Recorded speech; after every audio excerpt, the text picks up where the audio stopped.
சரியாக பயன்படுத்தி உங்களோட பேச வந்திருக்குங்க. என் பேர் முருகன். நான் மேட்டுப்பாளத்தில் இருந்து வரேங்க. மேட்டுப்பாளத்தில் பார்த்தீங்கன்னா காய்கறி வியாபாரம் தான் பண்ணுறேன். என்னோட மனைவினால தான் இதோட ப்ராடக்ட் எனக்கு கிடைச்சிது. கடுமையான சுகருங்க. சுகர் வந்து லேஸ்பட் சுகர் கிடையாதுங்க. கிட்டத்தட்ட 28 வருஷமா இருக்கும், 30 வருஷமா இருக்கும் சுகரு. ஃபர்ஸ்ட் பையன் பிறந்ததுலேருந்தே சுகருங்க. ஃபர்ஸ்ட் பையன், அப்புறம் வந்து ப்ரெஷரு, அதுக்கப்புறம் சுகரு, அதுக்கப்புறம் பார்த்தீங்கன்னா மூக்கில் வந்து பிளட் வந்துடும், அப்புறம் ரொம்ப டயர்டாகிடுவாங்க, சோர்ந்து படுத்துக்குவாங்க. இந்த மாதிரி பிரச்சனை, எக்கச்சக்கமான பிரச்சனை இருந்தது. பார்க்காத டாக்டர் கிடையாது. மேட்டுப்பாளத்தில் நிறைய டாக்டர் பார்த்தேன். நான் சம்பாதிக்கிற காசு பூரா என் மனைவி தான் செலவு பண்ணேன். மேட்டுப்பாளத்தில் அக்கம் பக்கம் நல்லா தெரியும். என்னோட சார்பாக ஒருத்தர் வந்திருக்காரு. அவர் எனக்கு மகன் ஆகுது, அவருக்கும் தெரியும் இந்த விஷயம். அப்புறம் என்ன பார்த்தீங்கன்னா இந்த மாதிரி ப்ராப்ளம் இருக்கிறதுனால அவங்க எதுவும் சரிப்படுத்த முடியல. இப்போ ரீசனாக பார்த்தீங்கன்னா பூரா காலில் கருப்பாயிருச்சு, மூஞ்சி கருப்பாயிருச்சு, வெளியே எங்கேயும் போக முடியாது. காலெல்லாம் பார்த்தீங்கன்னா கால் நிலத்துலாம் புண்ணு வந்துருச்சு. புண்ணுன்னா இந்த சேத்து புண்ணுன்னு சொல்லுவாங்க, கால் கடியில், அந்த மாதிரி இருந்தது. நிறைய ப்ராப்ளம் சொல்லிகிட்டே போகிறாங்க. அவங்களுக்கு இந்த பிரச்சனைக்கெல்லாம் தீர்வு எனக்கு தெரியல. அப்புறம் என்னடா பண்ணுறதுன்னு நான் முடிச்சுட்டு இருந்தேன். நிறைய ட்ரை பண்ண முடியல. அப்புறம் அந்த அமுடி வந்து எனக்கு கிடைச்சது, முப்பிங்கிற அமுடி வந்து எனக்கு கிடைச்சது ஒருத்தர் மூலியமா, ஐயா லோவையா மூலியமா கிடைச்சது. நான் எடுத்து கொடுத்தேன், சம்சாரத்துக்கு எடுத்து கொடுத்தேன். கிட்டத்தட்ட பார்த்தீங்கன்னா 8 நாள் அப்படிங்கும் போது பார்த்தீங்கன்னா ஒரு தமிழர் கூட தூக்க முடியாமல் இருந்தவங்க எல்லா வேலையும் தானாக செய்ய ஆரம்பிச்சிட்டாங்க.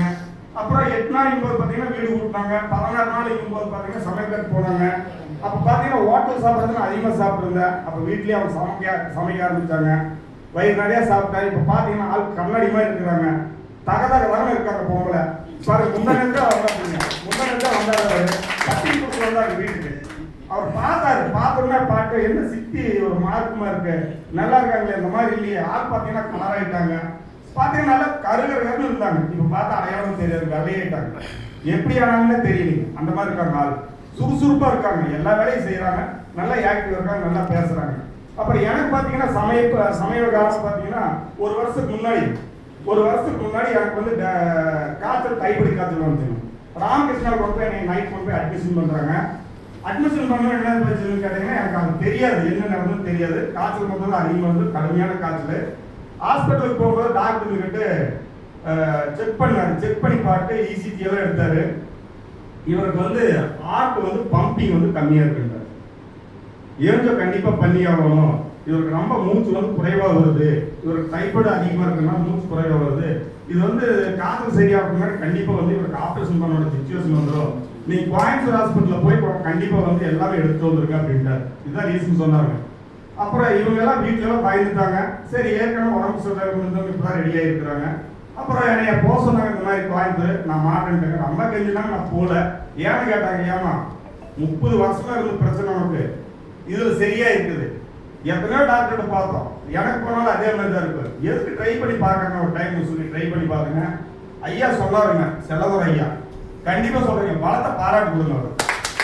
நான் என்ன சொல்றேன்னு கேட்டீங்கன்னா, ஒரு டாக்டர்கிட்ட போய்ங்க ஒரு 5000 கட்டி, ஒரு 500 கட்டி, ஒரு 1000 ரூபாய் கட்டி நம்ம வந்து போய் உட்காந்துருப்போம். இங்கீங்க ஹாஸ்பிட்டல் உட்காந்துருப்போம், டோக்கன் எடுத்து ஒரு டோக்கன் எடுத்து உட்காந்துருப்போம்.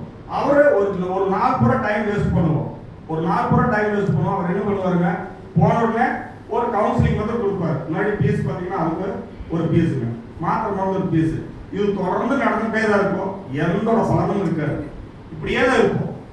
ஆனால் எனக்கு பார்த்தீங்கன்னா என்னாச்சுன்னு கேட்டீங்கன்னா, அதனால தான் சொன்னேன் ஐயா ஒரு பலத்தை கரவாசம் பண்ணுங்கன்னு. எனக்கு என்னாச்சுன்னு கேட்டீங்கன்னா, இந்த முப்பெடுத்த எனக்கு இந்த பிரச்சனையெல்லாம் இருந்தது, பயங்கர பிரச்சனைங்க. அதாவது ஒரு பழமொழி சொல்லுவாங்க, தொந்தி வந்துருச்சுன்னா தந்தி அடிச்சிருவாங்கன்னு சொல்லுவாங்க. இதுதான் இந்த தொந்தி தான் அது காரணம். லேஸ் பண்ணது கிடையாது. 97 கிலோ இருந்தது. இப்போ பார்த்தீங்கன்னா 77 கிலோ இருக்காரு. 77 கிலோ இருக்காரு. பைல்ஸ் வந்து கடுமையான பைல்ஸ் வெளியே சொல்ல முடியாது.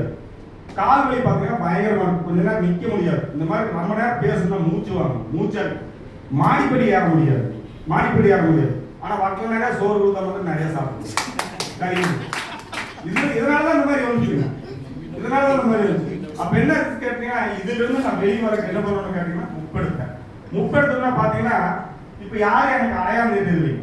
என்னை பார்த்து வெளியே பார்த்து அடையாளம் தெரியுது இல்லை. ஏன்னு கேட்டா நிறைய பேர் எனக்கு கேட்டாங்க, தம்பி உங்க அப்பா கடையில் இல்லைங்க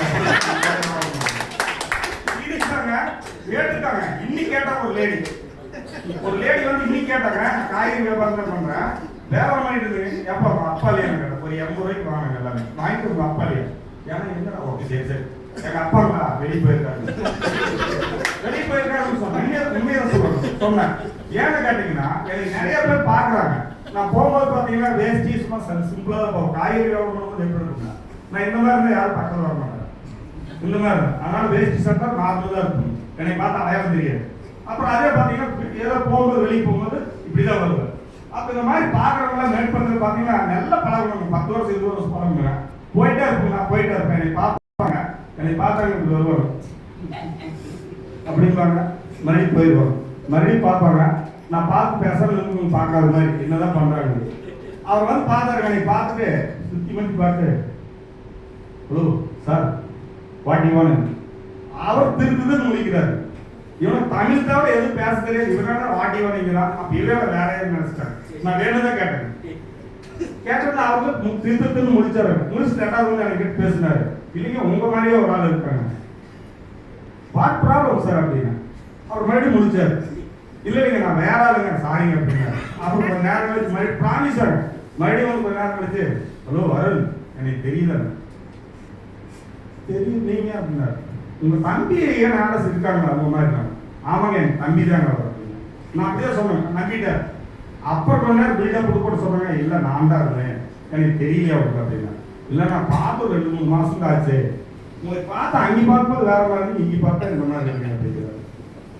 அப்ப எது என்னை உருவாக்குச்சு, நீ கொஞ்சம் நினைச்சு பாருங்க. இந்த மாதிரி என்னென்ன ப்ராப்ளம் வருது, பைல்ஸ்ன்னு சொல்லியிருந்தேன், ஹார்ட் ப்ராப்ளம், பம்பிங், எதுங்க என்ஜோ பண்ணணும். நான் போய் 3 லட்சம் 4 லட்சம் கட்டி என்ஜோ பண்ணியிருந்தேன் என்ன ஆகும்.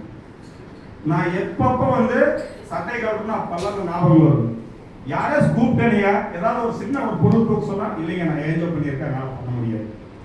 கொஞ்சம் விசை எங்கேயாச்சும் போகணும்னு, இல்லைங்க நான் என்ஜோ பண்ணியிருக்கேன். இந்த ஃபீல் எல்லாத்துக்கும் இருக்கு. நான் சொல்றதுங்க sugar, pressure, cancer, stroke, heart problem எதா இருந்தோம், இந்த ப்ராப்ளம் இருக்கிறவங்க அத்தனை பேருக்கு வந்து அவங்க உணர்வு நின்றுட்டே இருக்கும். இப்ப பாருங்க, என்னை பார்த்தா என்ன சொல்றாங்க, அப்பனா மகனா நீங்க சொல்லுங்க சொல்லுங்க, அப்பனா மகனா. என் பையனுக்கு 31 வயசு ஆச்சுங்க, வந்திருக்காரு கேளு, 31 வயசு ஆச்சுங்க மகனுக்கு. இப்ப எனக்கு எவ்வளவு 56 முடிஞ்சு 57 வரப்போகுது வயசு. எப்படி இருக்கிறேங்க, ஓடிதான் வர ஓடிதான் போறேன், புரியுதுங்களா? இந்த முப்புதேவி தாங்க கட்டாயமா சொல்றேன். உங்களுக்கு எந்த பிரச்சனையா இருந்தாலும், எந்த கஷ்டமா இருந்தாலும் சரிங்க, எந்த இதாக இருந்தாலும் சரி, இங்க வந்து பேசணும் அத்தனை பேர் பாத்தீங்கன்னா யாருமே வந்து இது அனுபவிக்காம யாருமே சொல்லலைங்க. உடுமலைப்பேட்டையிலிருந்து வந்திருக்காங்க, சொல்லப்போனா தமிழ்நாடுன்னு சொல்றாங்க. உடுமலைப்பேட்டையிலிருந்து வந்திருக்கிறாங்க, திருப்பூர்ல இருக்கிறோம், கரூர்ல இருந்து சார் வந்திருக்காரு, எல்லா ஊர்ல இருந்து வந்திருக்கோம், நான் மேற்பாளையத்திலிருந்து வந்திருக்கிறேன். இந்த மாதிரி பாத்தீங்கன்னா ரைட்வே இன்டர்நேஷனல் பிரைவேட் லிமிடெட் மூலியமா நிறைய ஜனங்கள் வந்துங்க இந்த ப்ராடக்ட் எடுத்து அருமையான ரிசல்ட் கொடுத்துட்டு இருக்காங்க. உங்களுக்கு எந்த பிரச்சனை, ஸ்ட்ரோக்குங்களா சரியாயிடும், ஹார்ட் ப்ராப்ளம்னா சரியாயிடும், வெரிகோஸா சரியாயிடும். எப்படி சரியாகும், அணிக்குள்ள எடுத்தீங்கன்னா சரியாகும். அதே மாதிரியே இன்னொரு சொல்லிக்கிறப்ப இந்த பணம் ஐயா சொன்னாங்க, செல்லதுரை ஐயா ஃபர்ஸ்ட் சொன்னாருங்க, இது நீங்க எடுங்க எல்லா பிரச்சனையும் உங்களுக்கு தீர்ந்துடும். ஆனந்த சத்தியமா சொல்றேங்க, இது அத்தனை உண்மை. ஏன்னா அனுபவிச்சு நான் சொல்றேங்க, அனுபவிச்சு சொல்ற பொய் சொல்லுங்க.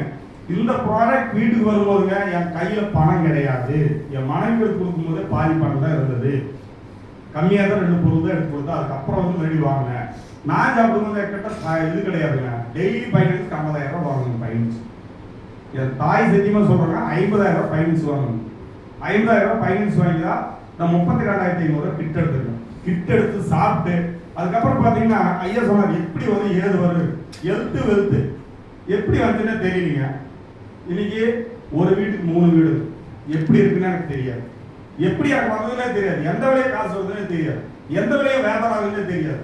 ஏன்னு கேட்டீங்கன்னா இணை பொருள் இருக்குது, அவ்வளோ அதுதான். அவ்வளோ சத்து இருக்குங்க அந்த அணிக்குள்ள இருக்கிறோம். நீங்க நினைக்கிற மாதிரி சர்வசாபம் வந்து கிடையாது. நீங்க எதையும் பார்க்காங்க, கண்ணை மூடாம.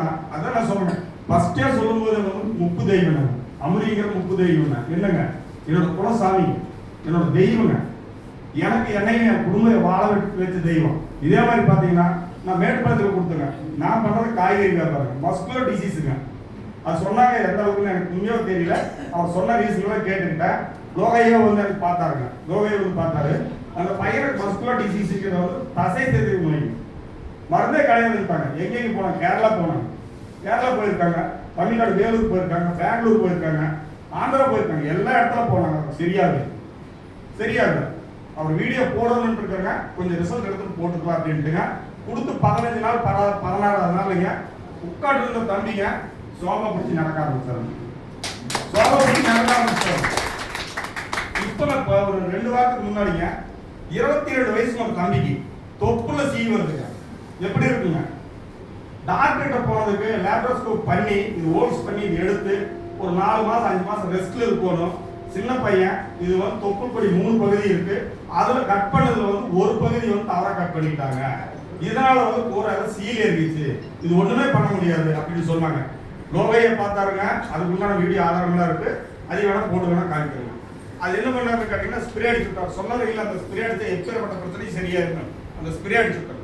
ஸ்ப்ரே அடிச்சு விட்டு அவர் பாத்தீங்கன்னா அணிக்குள்ள கொடுத்தா ஆளுக்குள்ள கொடுத்தார். அவர் என்ன அந்த பையன் நம்பவே இல்லைங்க, செல்ல தூக்கிட்டாரு. அப்படி பாடுறாங்க இப்படி போடுறாங்க, டாக்டர்னாலே முடியாது, இவரை எப்படி பண்ண முடியுங்க, இவர் என்ன பண்ண முடியுங்கன்ட்டு ஒரே அலப்பறையும் இல்லை, ஒண்ணுமே பண்ண முடியலைங்க. அப்புறம் கடைசியில சொல்லிங்க அவர்கிட்ட சென்டிமெண்டா பேசி இது எப்படினாலும் கொடுத்தோம்னு சொல்லி கொடுத்துட்டாரு. கொடுத்து சாப்பிட்டதுக்கு அப்புறம் அந்த பையன் அப்பவும் சொல்லிட்டே இருந்தாங்க, ரத்தம் வந்துட்டு இருந்தது. ரெண்டாவது பாத்தீங்கன்னா சீ வந்துட்டு இருந்தது, ரெண்டாவது ரத்தம் வந்தது. அப்ப ரத்தம் வந்து உடனே போகணும். நைட்ல போன் பண்ணி ஐயோ நீங்க என்னது கொடுத்தீங்கன்னு தெரியல, ரத்தம் வந்துட்டு இருந்தது, கடைசியில் பார்த்தா சீ வந்துட்டு இருந்தது, கடைசியில் ரத்தம் வருது அப்படின்னா நான் டாக்டர்கிட்ட போறது என்ன பெரிய பிரச்சனையா தெரியுது. நான் சொன்னேங்க வெரி குட் குட் ஜாப். அவரை பார்த்தமா சொன்னாருங்க, நான் வெரி குட் குட் ஜாப் பண்ணுங்க. என்னன்னு கேட்டாரு, நான் அப்ப சொன்னேன் ஒரே ஒரு பிரச்சனை சொன்னேன், இது நல்ல விஷயம், உள்ளுக்குள்ள இருக்கிற களி பூரா வந்துருச்சு, சீ வந்துருச்சு. சீ வந்துருச்சுன்னா அடுத்தது என்ன வரும்? ரத்தம் வரும். ரத்தம் வந்துருச்சுன்னா தண்ணி வரும். அப்போ உள்ளுக்குள்ள இருக்கிற இது பூரா வளர்த்து ஒரு கொப்பளம் வந்து கொப்பளம் வந்து என்ன ஆகும்? கொப்பளம் வந்து சீ வரும். ரெண்டாவது என்ன வருங்க? ரத்தம் வந்துச்சுன்னா நீர் வரும். நீர் வந்துச்சுன்னா வத்திரும் ஆச்சு. இப்ப பாத்தீங்கன்னா 20 நாள் ஆச்சுங்க சார், 20 நாள் ஆச்சுங்க. பையன் பாத்தீங்கன்னா அருமையா இருக்கிறாங்க, சூப்பரா இருக்காங்க. அந்த பையன் பாத்தீங்கன்னா நானும் சார் வீட்டுக்கு போறேன் ஓடி வந்து உட்கார்றாங்க, ரொம்ப நன்றிங்கன்னு கை கொடுக்குறாங்க. தொட மாட்டேன் தான் ஃபர்ஸ்ட் ஸ்ப்ரே சார் எடுத்துட்டு போறாங்க, ஸ்ப்ரே அடிக்க தள்ளி போறாங்க. ரெண்டுமே இருக்காங்க. இன்னைக்கு அப்பேற்பட்ட நல்லா பையன் நல்லா இருக்கான். எதனால நான் இது சொல்றேன்னு கேட்டீங்கன்னா, இங்க வந்திருக்கிறவங்க அத்தனை பேர் உணர்வுபூர்வமா சொன்னோம். நான் நிறைய அனுபவிச்சுக்கிறேன், காசு பணம் இல்லாம எல்லாமே கொடுக்குங்க. கண்டிப்பா சொல்லு, இந்த தெய்வத்தை நம்புங்க, உப்பு தெய்வத்தை நம்புங்க. இதே மாதிரி உங்க அக்கம் பக்கம் இருக்கிறவங்க எல்லா சைடு இருக்கிறவங்களுக்கு எல்லாத்துக்கும் வந்து கொண்டு போய் கொடுங்க. நீங்க சாப்பிடுங்க, நீங்க சாப்பிட்டு உணருங்க, எல்லாருக்கும் கொண்டு போய் கொடுங்க. இப்ப தாமரையை பாத்தீங்கன்னா எத்தனை ரிசல்ட் வந்து எடுத்திருக்காரு. ஐயா பாத்தீங்கன்னா நிறைய ரிசல்ட் எடுத்திருக்காரு. வாசையால் இருந்து எல்லாருமே பாத்தீங்கன்னா அதுக்கு நான் சொல்லுங்க, எனக்கு முன்னாடி ஒரு நாள் முற்படுத்தினால எல்லாரும் குருமார்கள் தான், எல்லாருமே குருமார்கள். அதனால குருமார்கள் நன்றிண்ணா, சரிங்களா? அதே மாதிரி பாத்தீங்கன்னா இந்த திருப்பூர் பகுதியில உங்களுக்கு இன்னைக்கு கிடைச்ச வாய்ப்பு பாத்தீங்கன்னா வெளியே எத்தனை பேர் இருக்கிறாங்க, யாருக்கேசும் இந்த வாய்ப்பு கிடைக்குங்களா? இந்த ரிசல்ட் இந்த மாதிரி ஒரு இதுங்க. நான் அதை சொன்னேன், ஒரு டோக்கன் எடுத்து நீங்க போய் ஒரு 5000 ரூபாய் 1000 ரூபாய் கொடுத்து டோக்கன் எடுத்து ஒரு டாக்டர்கிட்ட போய் நீங்க ரிசல்ட் பார்க்க முடியுமா? காமிச்சிருக்காங்களா? சுகர் பேஷண்ட் காமிச்சிருக்காங்களா? இல்ல என்ன மாதிரி உள்ளாரு தொந்தி வந்தா தண்ணி அடிக்கணும், டாக்டர் போனா கண்டிப்பா தண்ணி அடிச்சிருக்கணும். இப்ப எப்படி இருக்கிறாங்க சொல்லுங்க பார்க்கலாம். அப்ப என்ன சொன்னாருங்க, நம்ம உருவத்தை மாத்திருக்கேன், நான் அந்த மாதிரி இருந்து இந்த மாதிரி இருக்கிறேன். அப்ப இதுக்கு என்ன காரணங்க? எனக்கு 20 வயசு கம்மியாயிடுச்சு. இப்ப யாரு பார்த்தாலும் எனக்கு மகங்கிறாங்க. இதுக்கு காரணம் என்ன? இந்த முப்பு தெய்வம் என் காலம் இருக்கிற வரைக்கும் எனக்கு என்ன தெரியல தோணுது. டாக்டர் வந்து சொன்னார் ஏன்ஜோ பண்ணணும், இல்லைன்னா போயிடுவார். அவர் அப்ப சொன்னாருங்க. இப்ப நான் சொல்றேங்க 120 வருஷம் நான் உயிரோட இருப்பேன்னு நம்பிக்கை இருக்கிறேன். சொல்றேன், என் ஆயுஸ் ஃபுல்லா எடுப்புவேன். என்னால முடிஞ்ச அளவுக்கு யாராருக்கு போய் சேர்த்த முடியும், எந்த அளவுக்கு சேர்த்த முடியுமோ கடைசி வரைக்கும் கடவுள் மக்களுக்கு கொண்டு போய் சேர்த்துவேன். நோய் இல்லாத மருத்துவம், நோய் இல்லாத மனிதனை பார்ப்பேன். முப்பு தெய்வத்துக்கு நன்றி. இந்த திருப்பூர்ல இருந்து வந்திருக்கிற அனைத்து உறவுகளுக்கும் நன்றிங்க.